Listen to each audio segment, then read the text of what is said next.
Welcome to this concept explainer brought to you by CBSE Score Lab of profsam.com. That is profsam.com.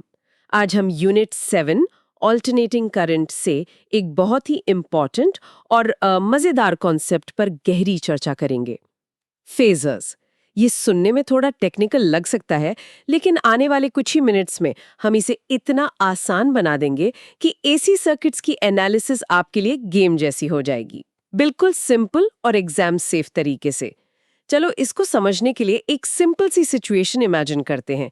मान लो 2 AC waves हैं, जैसे 2 अलग-अलग voltage source एक ही circuit में। अब दोनों एक साथ चल रही हैं, तो उन्हें ऐड कैसे करते हैं? उनके बीच का जो टाइम डिफरेंस है, यानी फेज डिफरेंस, उसे कैसे पता करते हैं? हाँ, ये तो थोड़ा कॉम्प्लिकेटेड लग रहा है क्योंकि दोनों वेव्स टाइम के साथ कंटिन्यूअसली बदल रही हैं। उनको ऐड करना तो काफी कॉम्प्लेक्स मैथ्स होगा, है ना? एग्जैक्टली, बिल्कुल सही।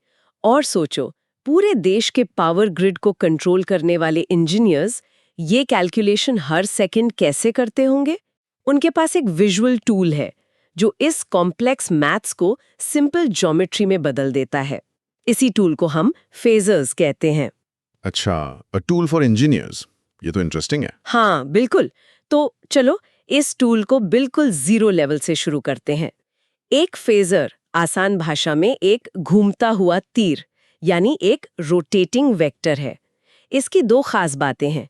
इस तीर की लेंथ हमेशा फिक्स रहती है और ये कांस्टेंट स्पीड से घूमता रहता है। ठीक है, एक घूमता हुआ तीर। पर ये घूमता हुआ तीर एक एसी वेव जैसे वोल्टेज को कैसे रिप्रेजेंट कर सकता है? वेव तो ऊपर नीचे जाती है। बहुत अच्छा सवाल। यही इसका सबसे इंटरेस्टिंग पार्ट है। इमेजिन करो कि इस घूमते हुए तीर पर हम साइड से एक टॉर्च मार रहे हैं और उसकी परछाई उसका प्रोजेक्शन सामने एक दीवार पर पड़ रहा है जो हमारा वर्टिकल वाई एक्सिस है। जैसे जैसे ये तीर गोल घूमेगा, दीवार पर उसकी परछाई क्या करेगी? जब तीर हॉरिजॉन्टल होगा तो परछाई सेंटर में 0 पर होगी। जब वो पूरा ऊपर वर्टिकल होगा तो परछाई की हाइट मैक्सिमम होगी, फिर नीचे आएगी 0 तक और फिर दूसरी डायरेक्शन में मैक्सिमम नेगेटिव। ये तो ऊपर नीचे ऑसिलेट करेगी। परफेक्ट। और ये जो ऊपर नीचे का मोशन है परछाई का, वही तो हमारी साइन वेव है। इसका मतलब हमने एक पूरी टाइम के साथ बदलती हुई वेव को सिर्फ एक घूमते हुए तीर से रिप्रेजेंट कर दिया। मतलब एक पूरी वेव को हम बस एक घूमते हुए एरो से रिप्रेजेंट कर सकते हैं। बिल्कुल सही। इसका सबसे अच्छा एनालॉजी है एक रोटेटिंग सर्च लाइट। सोचो, एक बिल्डिंग के ऊपर एक सर्च लाइट गोल गोल घूम रही है। वो सर्च लाइट बीम ही हमारा फेजर है। अब दूर एक दीवार पर उसकी लाइट को देखो। लाइट का स्पॉट दीवार पर ऊपर नीचे मूव करेगा, है ना? हाँ, करेगा। ये ऊपर नीचे का मोशन ही हमारा एसी सिग्नल है, जैसे वोल्टेज या करंट। ओह, तो rotating beam is the phasor और दीवार पर उसकी height is the AC signal. ये तो आसान है इमेजिन करना, पर इसका फायदा क्या है? मतलब व्हाट्स द पॉइंट? फायदा ये है कि कॉम्प्लेक्स साइन वेव इक्वेशंस को ऐड या सब्ट्रैक्ट करने के बजाय हम इन एरोज को यानी वेक्टर्स को आसानी से ऐड कर लेते हैं। हम कैलकुलस से बचकर सीधे ज्योमेट्री पर आ जाते हैं। वाओ, कैलकुलस से सीधे ज्योमेट्री पर। That's a big deal. Hope everything is clear so far. This concept explainer is from profsam.com, that is profsam.com. चलो अब देखते हैं कि एनसीईआरटी से टेक्निकली कैसे डिफाइन करता है। जरा एनसीईआरटी की डेफिनेशन पढ़ना। जी, सेक्शन 7.3 से a phasor is a vector which rotates about the origin with angular speed omega. The vertical components of phasors v and I represent the sinusoidally varying quantities v and I. The magnitudes of phasors v and I represent the amplitudes or the peak values Vm and Im of these oscillating quantities. इसमें vertical components का क्या मतलब है? वही जो हमने search light analogy में समझा, उस घूमते हुए एरो का वर्टिकल एक्सिस पर जो प्रोजेक्शन या परछाई पड़ती है। चलो इसको स्टेप बाय स्टेप तोड़ते हैं, ठीक है? हाँ, प्लीज। स्टेप 1, एसी वोल्टेज की इक्वेशन होती है v of t is equal to Vm sin omega t plus phi। ठीक है।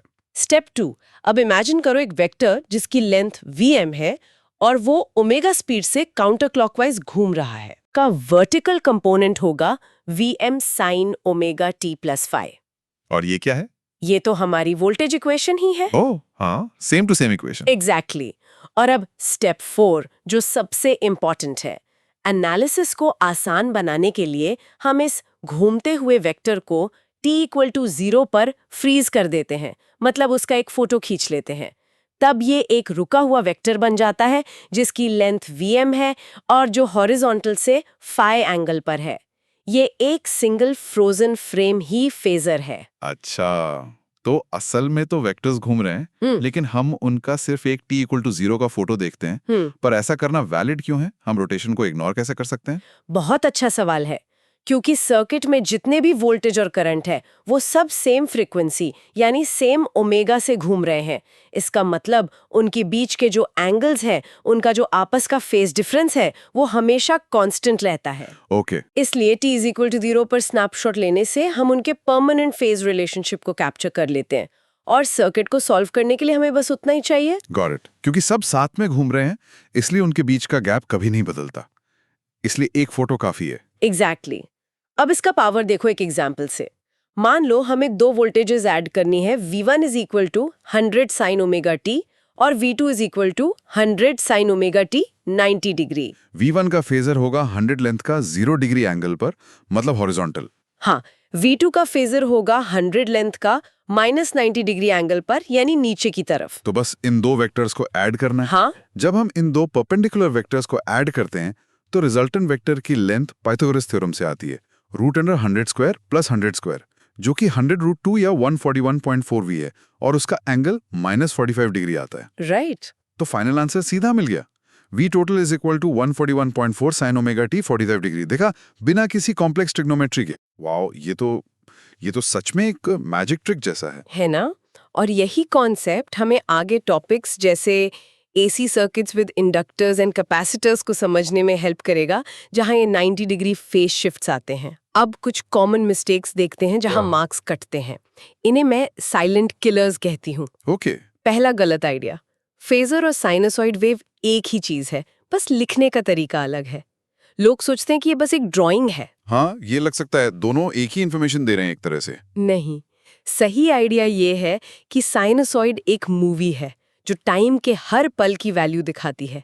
फेजर एक फ्रोजन पिक्चर या स्नैपशॉट है जो सिर्फ t0 पर एम्पलीट्यूड और फेज दिखाता है। अच्छा, तो साइनसॉइड टाइम डोमेन व्यू है और फेजर फ्रीक्वेंसी डोमेन। परफेक्ट। एक और एनालॉजी, साइनसॉइड पूरी मूवी है और फेजर उस मूवी का poster. Okay, sinusoid is movie, phasor is movie poster. ये आसान है। एग्जैक्टली। अब दूसरा गलत आइडिया, फेजर डायग्राम में जो एंगल दिखता है वो टाइम के साथ बदलता रहता है। ओह, ये तो मैं भी सोच सकता था, क्योंकि हमने शुरू में रोटेटिंग वेक्टर बोला था। हाँ, और यही कंफ्यूजन है। हम कॉन्सेप्ट में सोचते हैं कि वो घूम रहा है, पर डायग्राम हमेशा रुका हुआ होता है t=0 पर। जो एंगल फाई दिखता है वो इनिशियल फेज है, इंस्टेंटेनियस एंगल नहीं। मतलब डायग्राम एक फोटोग्राफ है, वीडियो नहीं। एंगल फिक्स्ड रहता है। प्रिसाइसली। और तीसरा गलत आइडिया, हम अलग अलग फ्रीक्वेंसी वाले सिग्नल्स को एक ही फेजर डायग्राम पर बना सकते हैं? आई थिंक नहीं, क्योंकि अगर उनकी घूमने की स्पीड अलग अलग होगी तो उनके बीच का एंगल वो तो कांस्टेंट नहीं रहेगा। बिल्कुल सही पकड़ा। हमारा पूरा स्नैपशॉट वाला आइडिया ही फेल हो जाएगा। एक फेजर डायग्राम सिर्फ एक पर्टिकुलर फ्रीक्वेंसी के लिए वैलिड है। Same frequency, same phasor diagram. समझ गया, same frequency, same phasor diagram. अब इसको हमेशा के लिए याद रखने के लिए एक दो चीजें हैं। Memory anchors. ओके। एक निमोनिक है, याद रखो, phasor equals phase angle snapshot over rotation. इससे याद रहेगा कि ये एक स्नैपशॉट है। Phase angle snapshot over rotation. ठीक है। ठीक है। एक कैची फ्रेज भी है, फेजर्स AC सर्किट्स का एक्सरे है जो छुपे हुए फेज स्ट्रक्चर को दिखाते हैं। AC सर्किट्स का एक्सरे। Yes. तो काफी आसान है याद रखने के लिए। हाँ, और एक फिजिकल जेस्टर, अपने हाथ को एक एरो की तरह गोल घुमाओ, फिर अचानक एक एंगल पर रोक दो। ये रुका हुआ हाथ ही फेजर है।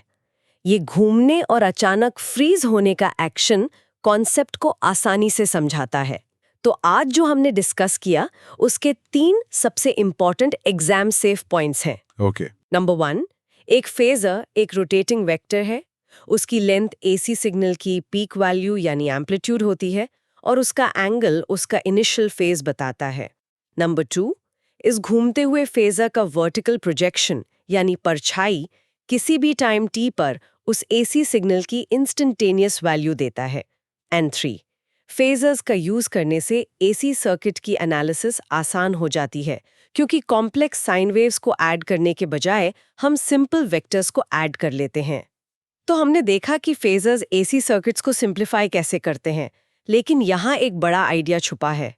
ये सिर्फ फिजिक्स का टूल नहीं है, ये एक प्रॉब्लम सॉल्विंग टेक्निक है, पर्सपेक्टिव बदलना।